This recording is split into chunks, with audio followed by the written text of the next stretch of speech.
Fatores de risco para demência. Será que o meu risco para evoluir com demência é maior em relação à população?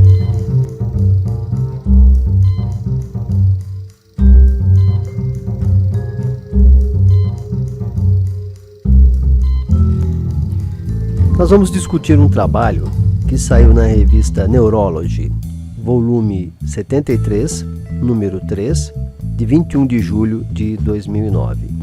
O artigo nessa revista chama-se Predizendo o Risco de Demência nos Adultos Idosos, publicado por um grupo da Universidade da Califórnia, São Francisco, lá nos Estados Unidos. E os autores iniciam um artigo dizendo que realmente é muito importante que nós saibamos quais são os riscos que a pessoa pode ter quando mais jovem, para que no futuro desenvolva demência, de maneira que, sabendo esses riscos, nós possamos intervir e diminuir o risco individual para o desenvolvimento de quadros de demência. Esse estudo iniciou-se em 1989, faz bastante tempo já, e estudou 5.888 adultos, quase 6.000 adultos, com mais de 65 anos ou mais de idade. Esses pacientes faziam parte de um grupo de estudo de doenças cardiovasculares e a avaliação cognitiva, da função cerebral, foi iniciada em 1998-1999. A partir desse período, começaram então a estudar, a reavaliar os pacientes para ver quem desenvolvia quadros de demência ou quadros de perda cognitiva leve, o Mild Cognitive Impairment. Nesses pacientes, demência foi classificada como perda de 2 domínios cognitivos, pelo menos 2 domínios cognitivos, não necessariamente a memória, de maneira suficiente, uma perda com uma severidade tal, que afetasse as atividades do cotidiano do paciente, pacientes que previamente tinham uma história de atividade intelectual normal.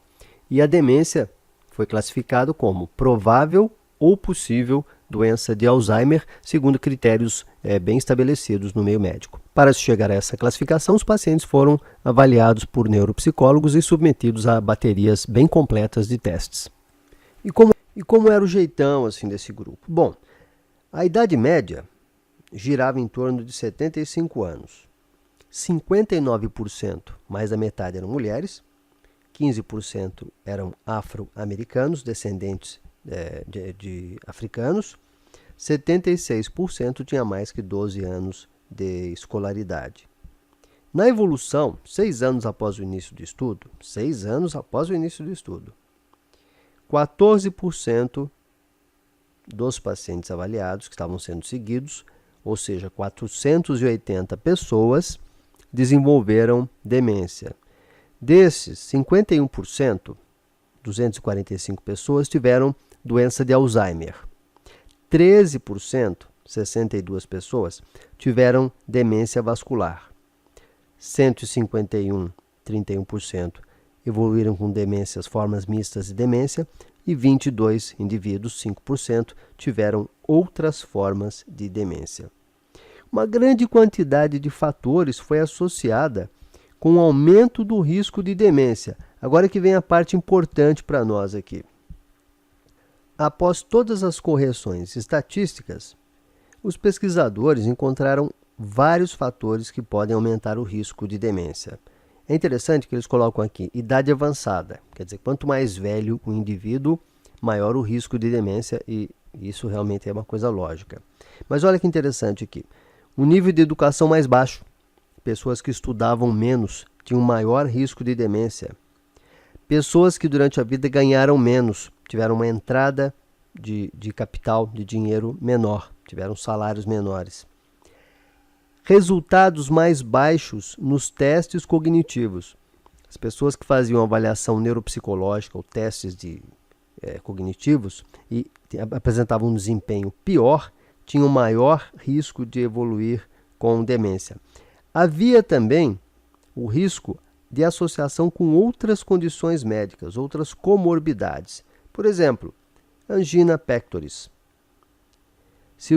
cirurgia para insuficiência cardíaca, são as pontes de safena, mamária, também são associadas, são riscos, aumentam o risco de demência.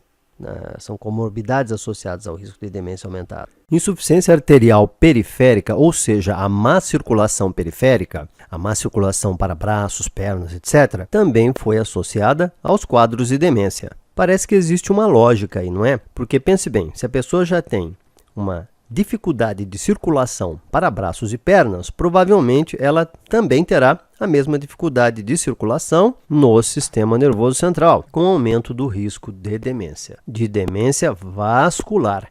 É por isso que a hipertensão arterial é tão perigosa e também contribui para o aumento do risco de demência. Outros fatores importantes: o AVC, o acidente vascular encefálico, também conhecido popularmente como derrame, e o ameaço de derrame, que é o quadro de isquemia transitória. E olha que fator de risco curioso nesse estudo. O fato da pessoa relatar, dela só dizer que ela leva uma vida sedentária, já aumentou o risco de demência nesses pacientes estudados. Então veja como a atividade física é importante. E olha que fator de risco interessante, a falta do consumo de álcool. Quem não bebia neste estudo teve mais demência. Eu vou comentar numa postagem posterior que a bebida adequada é vinho, em pequena quantidade e de uso diário, mas em muito pequena quantidade. Então parece que a ingesta de pequenas quantidades de álcool, aqui nesse trabalho ele não refere quanto, né? Mas pequenas quantidades de álcool parece que diminuem o risco de demência. E é por isso que eu volto a bater na tecla, temos que fazer atividade física. Um índice de massa corpóreo menor que 18,5. Do mesmo modo que ser muito obeso é ruim, o indivíduo ficar muito magro também na idade avançada é um risco aumentado para a demência. Outros fatores importantes são sintomas depressivos, é por isso que a depressão deve ser combatida, deve ser tratada. A depressão aumenta o risco de demência. A integração social pobre. Então, aquela pessoa de idade que sai, que tem amigos, que participa mais de atividades sociais, tem um menor risco de ter demência do que aquele indivíduo que fica quieto, sozinho dentro de casa. Além disso, tudo que comentamos, se a ressonância magnética mostra infartos, se nós temos doença vascular da substância branca cerebral, se nós temos atrofia ventricular ou evidência de obstrução de artérias carótidas, de estenose de carótida, temos também um risco aumentado para a demência. O trabalho fala também a respeito de alguns riscos que agora têm uma característica aqui mais técnica para o médico. Se o indivíduo refere que a saúde dele é ruim, isso aí já é se o próprio indivíduo refere, minha saúde é ruim, não estou bem, não me sinto bem, isso já é risco para demência também. O uso de 3 ou mais medicações, níveis de creatinina alto também são risco para a demência, assim como o genótipo para ApoE4. No final do trabalho, analisando todos esses riscos, todos eles são riscos, mas os autores queriam criar um índex de risco para a idade avançada. Eles concluíram que desses fatores todos, o que entraria no índice deles, no índice de risco deles lá, não é?